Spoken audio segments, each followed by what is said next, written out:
everyone. Welcome back to ParentingU, where our goal is really to get our kids to a healthy adulthood. So welcome back to another episode where we're talking all things transitioning from tween and teen care into adult healthcare. So today we're welcoming Dr. Nicholas George, who is a pediatrician and internal medicine physician with Our Lady of Lourdes Health. I'm Stephanie. Thanks for tuning in. Thanks, Dr. George, for being here. Thank you, Stephanie, for having me. Appreciate it. Well, today we're talking all things, how do we get our tweens, teens into healthy, functioning adults? Here on ParentingU, we've talked a lot about babies and kind of growing years, and now we're here talking about, all right, let's launch them correctly. So tell me a little bit about what you do, does a pediatrician, internal medicine physician do, and how can we help our kids kind of transition through all those stages? Sure. So yeah, being in med peds is kind of what we call it, internal medicine pediatrics. I did a combined residency, essentially training in both. I did internal medicine and pediatrics all through my training, and so I essentially see patients from the day they're born until the day they leave us. And so I'm in a unique position of being able to follow them through their lives and kind of help that launch pad for those teens to get into adulthood, and being able to see them and help them progress from, early toddlerdom up to tweens, up to teens, into adults is always a joy to see. But certainly being in that position where they don't have that awkward transition phase is helpful in my position. So that's kind of where I'm a little more unique. Most pediatricians, depending on how they feel, will sometimes say, hey, look, you can't see me anymore. Yeah. I never have to go through that sad conversation. I like that. So I think that's a unique position to be in. Yeah. Well, and tell me, are you from the Acadiana area, or originally, is this now home? This is now home. I actually grew up down the road in Lake Charles, so not too far, and grew up coming over to Lafayette in the Acadiana area pretty frequently, either for school or for visiting the mall or something like that. That's what I did. I grew up in a small town. The Lafayette Mall was the big mall. Yeah, absolutely. Yeah, and so, if you couldn't find it in Lake Charles, you'd come over here usually, or have to go all the way to Baton Rouge. But no, grew up down the road, so very familiar with the area. Went up to Shreveport to do my training, did my undergrad in Baton Rouge, so kind of bounced all around the state. But always stayed in Louisiana, so Here glad we to be are. back down south. Well, for good. sure. Well, let's jump in. So tell me about, when should a teen start thinking, and really the parents, start thinking about transitioning from more pediatric-focused care to adult care? That's a unique question. I think it very much depends on the child and what their health problems may be. I think if we're talking our normal, healthy children with no medical problems, I think that usually begins, in my practice anyway, we typically begin that around the age of 12, actually, and more focused on giving them time in the clinic to speak with me directly without mom or dad in the room. Yeah.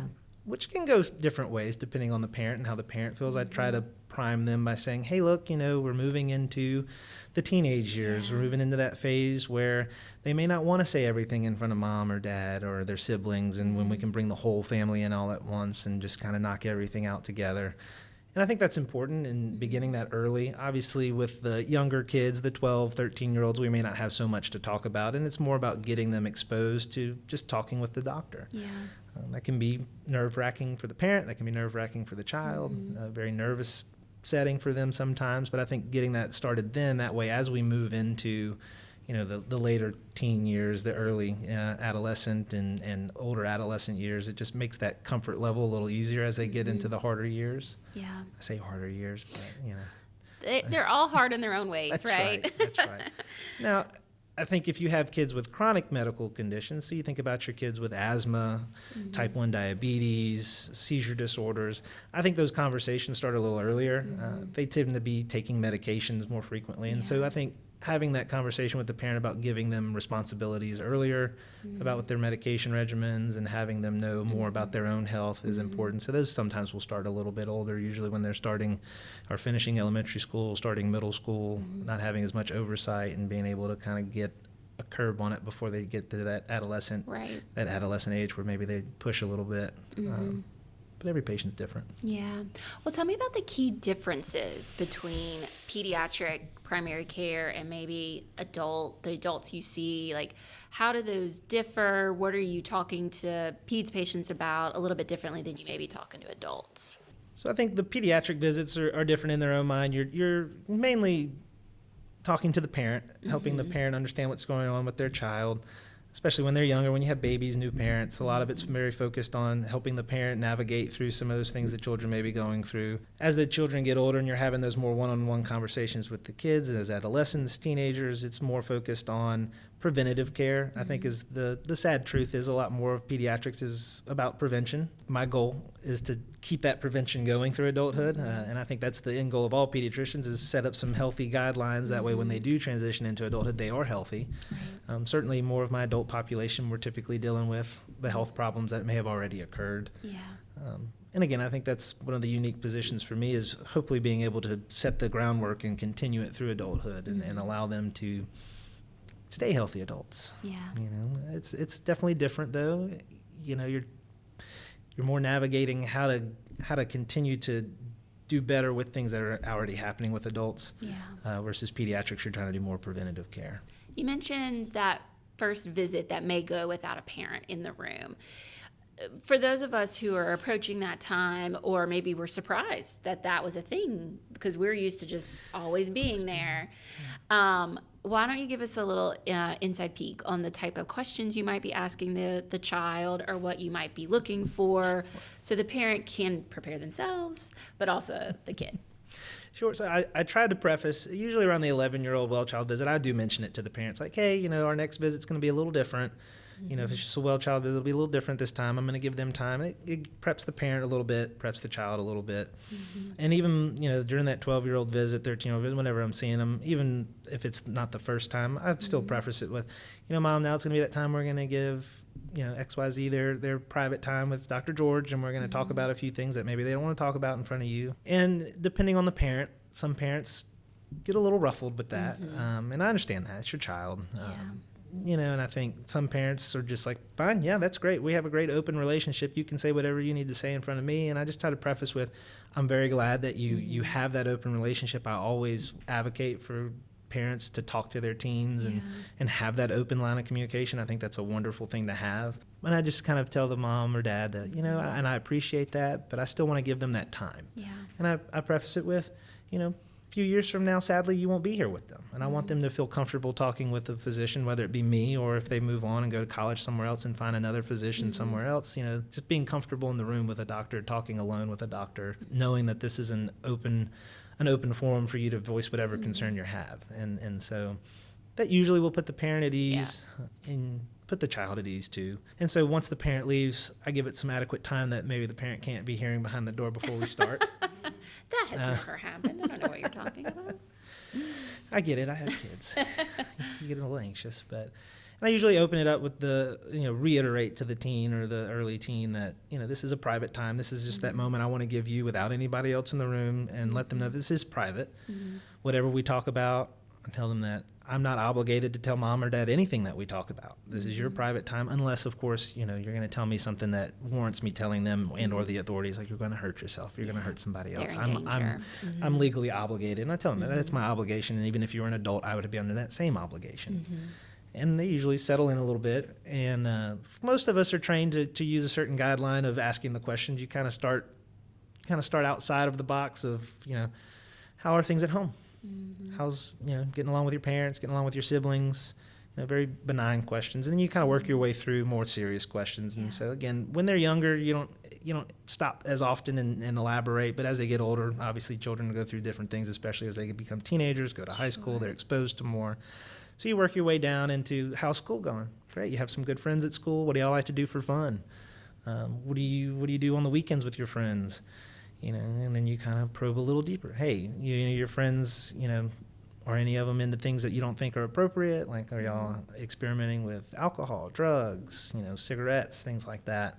And then stemming from there, you know, so, hey, you know, with these friends, do you have any romantic interest? You know, how are you feeling about that these days? And then, you know, where that conversation goes is very dependent on what I'm told. Sure. And so, but we get into safe sex talks, we get into, you know, appropriate dating habits, no means no, all those topics that are the nitty-gritty. And I think that's the topics that need to be spoken about with teens in that open forum and privacy. That, again, I mean, most adults are embarrassed to talk about some of those things. So you can only imagine a teenager who's going through all of it and raging hormones and changing of environments. And having that conversation with mom or dad in the room might be a little hard to have. Yeah. Well, and so speaking of that, what are some things that maybe mom or dad could say to their kid to kind of prep them? Like, they may ask some questions, and it's okay to be honest, or it's okay to feel awkward. Like, what are some ways that maybe the adult can get the kid ready for those types of conversations with the doctor? I think just again, having that open line of communication and saying, hey, look, Dr. George mentioned last time that you're coming in that, you're going to have some alone time with him. He's going to talk to you about some personal things, and I want you to feel like it's okay for you to talk about those things. Don't worry about me or dad, and be open with Dr. George, because we're supposed to be truthful with our doctor, and that way they can help us. If they don't know what's going on, they can't help us the best way they can. And again, I think a lot of those conversations should be happening at home before I'm having them. Yeah.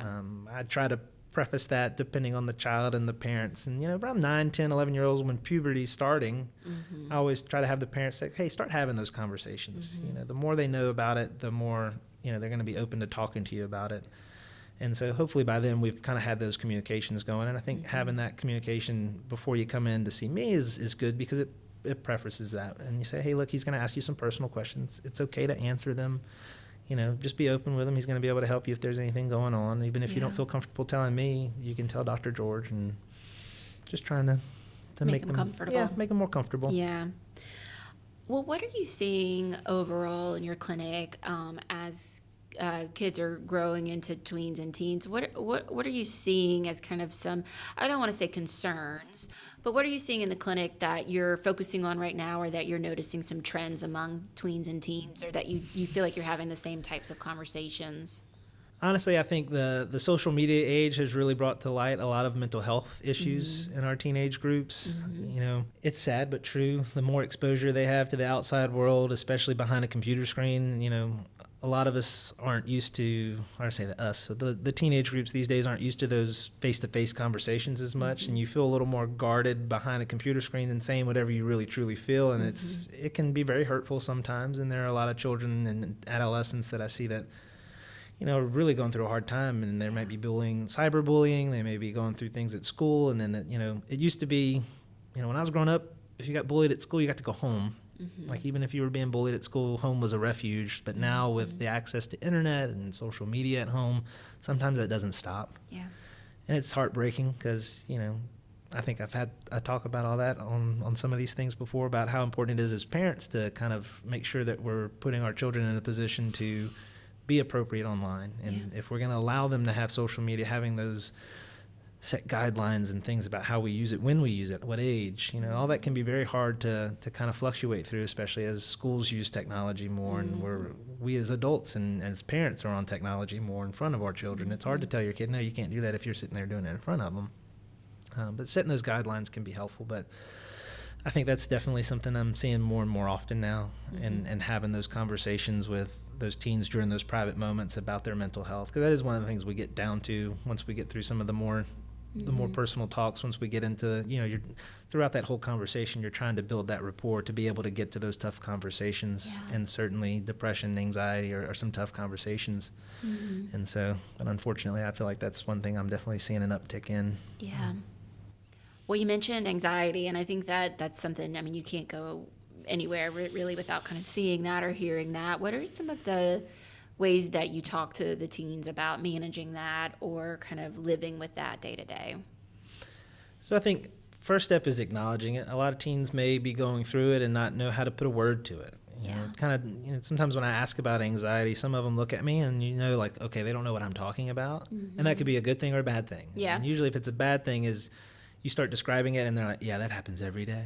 I feel that way all the time. I can't get restful sleep. I'm anxious all the time. I feel like I'm shaking and XYZ. And at that point, talking to them about ways to cope with it, in pediatrics, and that's a big separation between pediatrics and adult care. Adult care, we have a few more options in terms of treatment plans, but pediatrics, we really try to focus a lot more on coping mechanisms and counseling, and usually our first line.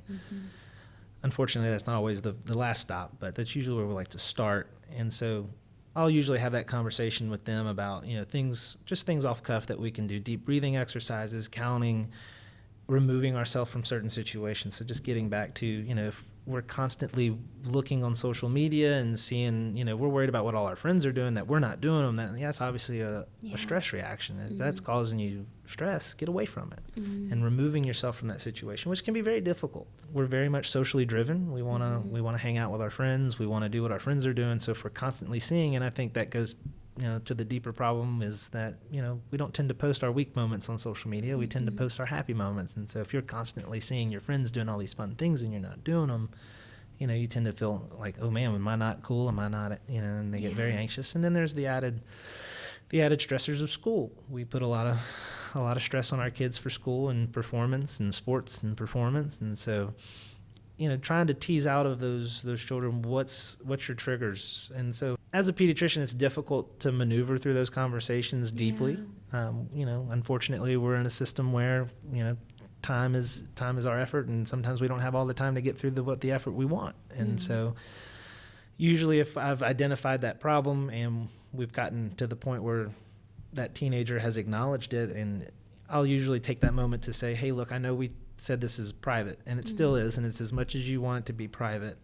And I try to reiterate to them, I'm all about open communication with our parents. And so I'm saying, hey, look, these things you're telling me, they're very concerning. You seem concerned about them as well. Yeah. I think what would benefit you most is if we were to get you somebody to talk with on a regular basis. And said, I would love to see you every week, but I don't think mom would like to bring you over here every week. Yeah, let alone your insurance company. But and I kind of talk to them about counseling, let them know what counseling is. Hey, look, this counselor can talk with you once, twice a week, a couple of times a month, whatever you need in order to help you identify what's causing your anxiety, help you cope with it. And if they're okay with it, I'll say, how do you feel about that? And they're like, I think that would be good. And I'm like, okay, so in order for us to get that ball rolling, I do need to talk with mom about it. Is it okay if I talk with mom about that when mom comes back into the room? I said, we don't have to talk about anything else. Just let mom know, like, hey, look, this is what's going on. With little Sally's permission, I'm having this conversation with you. I don't, and usually a lot more than not, when I start that conversation with the parent, they're very much in tune with it, and they're like, yeah, I understand. I think we've been seeing that as well. And that's just kind of how we start those things, and we get that ball rolling and getting the kids the help they need. Yeah, that's great. Well, kind of switching gears a little bit, you have the benefit of seeing adults and kids.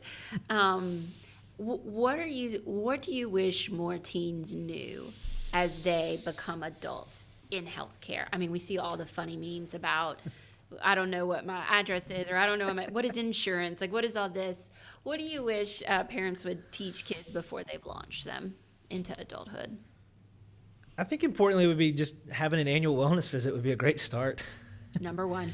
And I think, imagine if we polled the room, how many people went to the doctor after they left home. It's probably slim to none until you had a problem in your 30s. And you thought, oh, man, or you had a kid and maybe I better go get my health checked, or, some kind of scare sent you back to the doctor. I see that 9 times out of 10, the newer patients that are in their late 20s, early 30s are usually, oh, man, I haven't been to the doctor in almost 10 years. And, I can remember calling my pediatrician to get my shot records to go to medical school. So. And I think just having that availability when our kids go off, they're leaving home for college, or the pediatrician, even if they're home for college, but the pediatrician says, hey, look, I don't see people after 18 or after 21, whatever that age cutoff is for their pediatrician. Just having the parents say, hey, look, I think it's still important that you go see the doctor every year. Make sure that everything's going okay. Yeah. Because a lot of times we do a lot of screenings. Most patients don't realize, we check your weight, we check your blood pressure, we check all this as screens. It's not just, hey, you come to the doctor, this is what we do. We do it for a reason. We catch a lot of things that way. Fortunately and unfortunately, we live in a great place in the world where the food's good, but it's not so good for us. And so I tend to see a lot of hypertension, a lot of hypercholesterolemias in younger people because of that. So I think trying to have the parents focus on, hey, this is part of being healthy. This is part of growing up. This is part of your responsibility. And then, knowing your address and your insurance and everything like that's helpful. Telling them that there's going to be a copay would be a good one. I get that a lot too. My younger kids and my younger adults who are 21, they're like, man, I didn't know I had to pay $20 to see you today. I'm like, yeah, I don't run your insurance, unfortunately, but that's a copay. Yeah, it's part of it. Yeah, your mom was probably paying it when you were going to your pediatrician's office. And, so fortunately, most kids, through 26, they have their parents' insurance. They don't really worry about it, but just, I've had a couple who come in for other things that we see them pretty frequently, and they're like, "Hey man, can we do this different next time? Because I can't afford that $20." I'm like, "Yeah, that's fine, man. We'll do video visits, usually a little cheaper, kind of thing." Yeah. But yeah, I think just overall understanding that going to the doctor is part of life, and an important part of life. It And is. I think the good thing about a lot of kind of what's happened over the last few years is the availability for access is so much greater. Like you mentioned, video Absolutely. visits. There's after extended hours. There's all sorts of ways you can connect with your doctor online. And probably when the teens now are adults, there's going to be even more ways. Oh yeah, I think and I bring it up because there's a lot more access now, and I think that can kind of be combative in a primary care setting, especially for people going off to college and everything. I see a lot more of my adolescents and early adulthood patients. They go to the urgent cares a whole bunch. Yeah. Especially before they have a primary care doctor. And usually the urgent care is catching something and saying, hey, like, this is something you need to get checked out by your primary care doctor. And like, well, I don't have one. It's because they've been going back. And not that there's just anything wrong with urgent cares. I think they're a great place for urgent things and when we're not available or we're not open. But I think that just reiterating the importance of a primary care physician and knowing like, hey, this is somebody who knows your history rather than somebody who may just be working that one shift at that one urgent care today because they were available. You know, they know you, they know your history, they know what you've been through. And that's part of that personal relationship that you have with your physician. It's harder with teenagers to develop that. And that's part of, you know, starting those conversations early is to build that rapport before we get to those deep conversations. And so, again, and I'm in a very beneficial part where I can say, hey, cool, you got into LSU. Hey, cool, you got into UNO. Let me know when you're on break. We'll do your annual wellness visit when you're home on break at Thanksgiving or Christmas or, you know, over that, 60 days off you have between, the fall and the spring semester. And again, I'm in a very unique position where I can do that. They don't have to worry about, oh, well, who do I go see? And that is one thing I would like to see the healthcare system do a little better at as pediatricians and as primary care physicians is having those kind of open conversations about like, hey, look, you're turning 18 next year. I'm not going to be able to see you after that.